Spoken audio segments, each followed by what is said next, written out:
Hey guys, what's up? Smoking Sots TV, Fire Tactical 223 coming to you live between stations right now. I just worked at a very beautiful station here in the city of Pomona. Wasn't too busy last night. Got up about 2 times on actual legitimate stuff. But today's rant is going to be about those who called 911 and we get on scene and we're like, WTF. Really? You're going to be calling for that? Come on now. Now let me just break it down to you guys how things operate around the fire station. Alright. We get in there about 0700, 6:30 sometimes for the boots, the new guys. We check out our equipment, pick up a little coffee. A must. Never mess with the fireman's coffee, his chick, or his money. And you give us those 3 things and we're good. We're pretty happy. But anyways, what's up with people calling 911 Okay, here's one right here. We get a call that says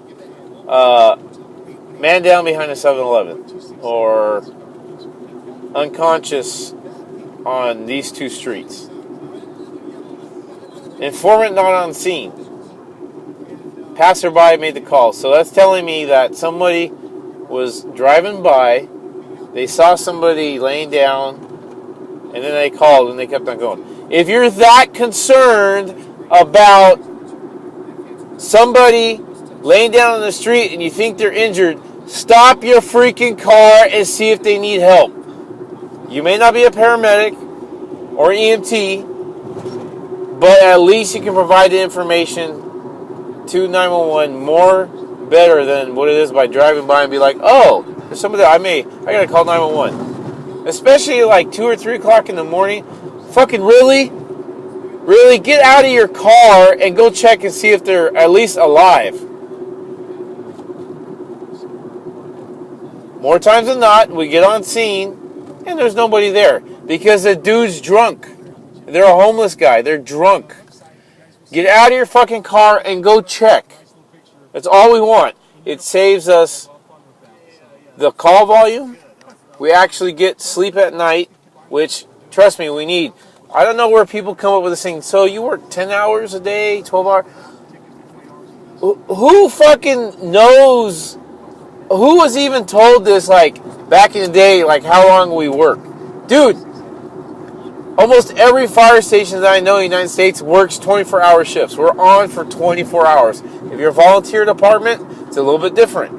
Most of the time, guys respond from home. You got a couple guys that are fully staffed there for 24 hours. We eat, sleep, poop, work out at the station. That's our second home. That's our home away from home.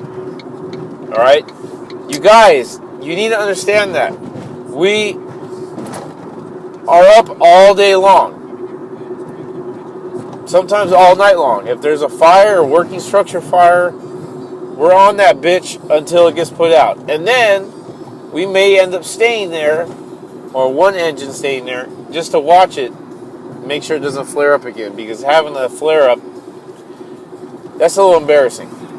And it's happened. But yeah, these people, you guys call 911 for just the most retarded thing. Now, we know and we understand that everyone has different perception of what a true emergency is. We get it. It's not always going to be the proverbial broken arm, gunshot wound, stab wound. Ain't going to be that. It's going to be a fever. But what gets us is the nausea and vomiting and the coughing. Okay? This is what gets us. You've been throwing up. You may have had something bad to eat. You got family members there. Have them take your ass to the hospital. I mean, honestly, there's really nothing we can do besides giving an IV, maybe some, okay, there's something we can do. IV fluids, some Zofran. You come down with a bout of food poisoning. We've all had food poisoning. Some people are just weaker than others. That's just the way it goes. I get it. And we're here for you. But if you got a cough, and you've been coughing, and everything I'm talking about is like real life. Like, it happens all day long. You got a cough. You've been to the doctors for it. They've given you cough syrup. They've given you medication. But yet you still called 911. You were at your doctor's. They gave you medication to help the same day. And then you call back at night and said nothing they gave you worked. You guys expect this to be a fucking miracle drug? Like the shit they give you, like Robitussin DM with codeine? So you expect it to just work? It's not going to. You got to give your body time for the medicine to get in, for your bronchial tubes to relax. So that's what's happening. They're spasming, which is causing you to cough because of the infection or the gunk and inflammation that's in there. And on behalf of the doctors out there, guys, we get it. We know how frustrating it is for you to see the same thing over and over again and prescribe the same drugs. You know, give your patients a heads up and say, hey, look, if your cough doesn't get any better, come back in and we'll take care of you. I'm giving you this medication, you go through the night. If you feel like it's that emergent, you can call 911. But use a little common sense. Take your medication like you're supposed to. And just rest. The fire department doesn't need to be bothered with bullshit. Really? At 3 o'clock in the morning? We need our sleep, guys. You 9 to 5ers out there, banker's hours. I mean, you know, most guys are getting up 4:30, 5 o'clock to drive in from home to come to work. And that's not accounting those guys that live out of state coming to work. Yeah, we got guys that live out of state. That's how great our department is. Guys live out of state to come and work in Southern California. How about that? How about those apples? LA City. So, I just wanted to give you guys a heads up and just kind of let you know some of the calls we see. It's frustrating. It's not going to stop. But use some common sense. That's what we want you to do. And no, common sense is not common virtue, so that's why we get the calls we do. Especially the alcoholics. Why? My dad was an alcoholic. He was a drug addict. My family was affected by it. You know, thank God my brother and I didn't turn out like him. And my brother's a corrections officer now, and of course, I'm Joe Fireman, so we turned out all right. But the shit we had to go through when we were younger, man, it was tough. It was a tough situation. So alcoholism is a bitch, and believe it or not, we got a lot of guys who've gone down that route, and the job here gets affected by it. You know, because we go home, we work for 24, we're off. So our schedule like this: 24 on, 24 off, 24 on, 24 off, 24 on again. That's the third one, and then we're off for 2. They're on, off, on, and they're off for 4. So we have 4 2-day breaks a month and 2 4-day breaks a month. So we got a lot of downtime to go home and chill, which is why we're involved in so many other things. You know, some guys start businesses for tacos and catering, smoking shots, tacos and barbecue.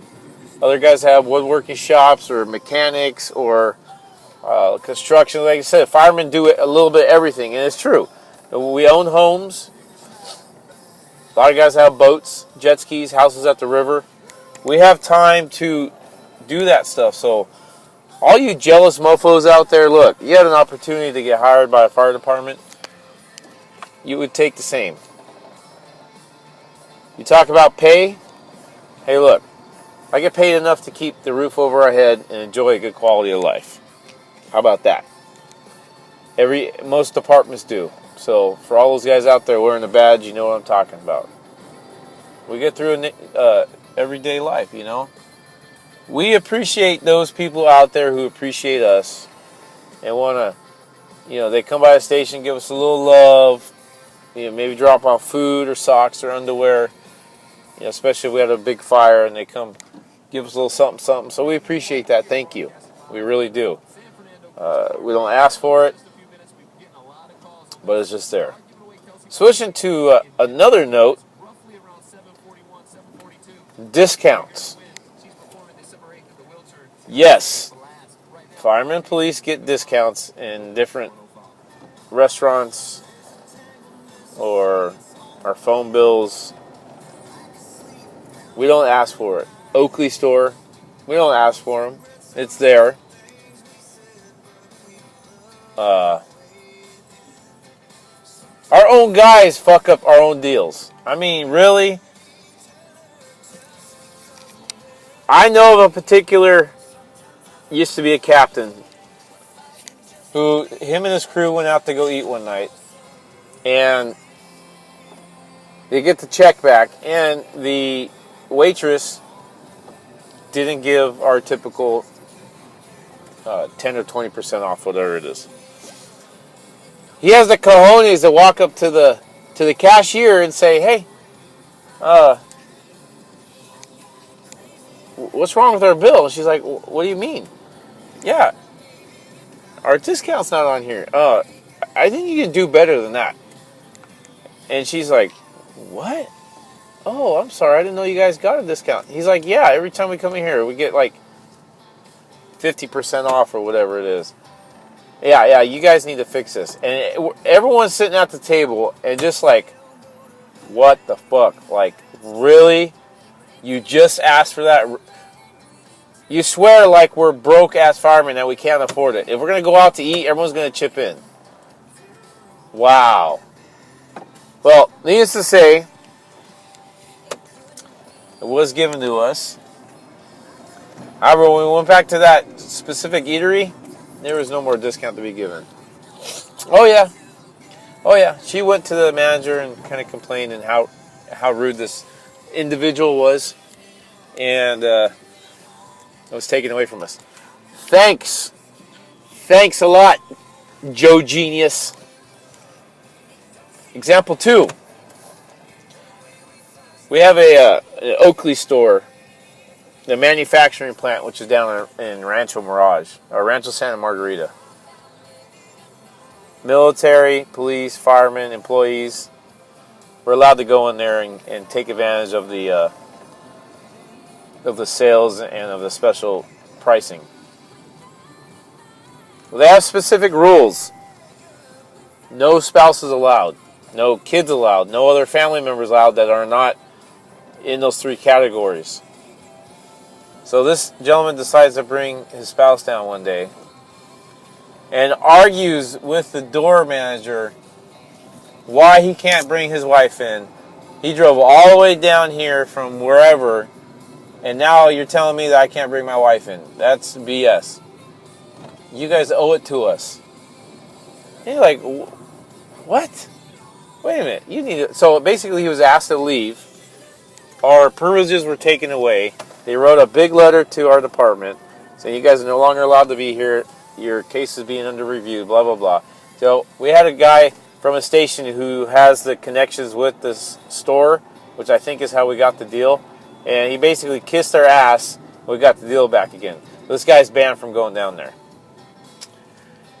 They do now, however, allow our spouses to come in with us around December, I think it is. December, January, for the special months, which is nice. So, Oakley Store, we thank you. Appreciate all you do for us and the love you show us. It really benefits our life here in the fire department and helps us, with the glasses and the gear and all that stuff. Thanks a lot. Appreciate it. It's nice. Good stuff. Well, that's about it. I'm sitting in freaking traffic right now, going from 2 stations to be like a surgeon trying to get to my next station.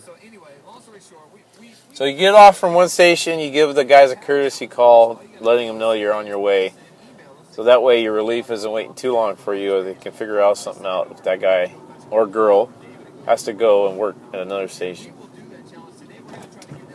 But freeways. You know how many people cause accidents and traffic jams because they're on their damn cell. People, your cell phones. You're not going to die if you don't answer your email while you're driving. Fucking really? At the stoplight? You're checking your shit. I love doing this when I'm on a squad. Someone's looking at their phone and I slam on the air horn. Hey, get off your phone! Pick up the PA. Hey, get off your phone. Awesome. Scares the crap out of people. And no, everybody knows when we're behind them with lights and sirens on and they decide to stop right in front of us or pull to the right. Hello! DMV rules say when there's an emergency vehicle behind you, pull to the right, to the a la derecha, to the right shoulder. Right. Not left. Not in front of us. That's why we got the air horn up your ass, because you're dumb and you don't move. So don't call complain to the department that we were so rude and we were tailgating. We're doing our job because we got to get somewhere in an emergency. Freaking wake up! Get off your phones.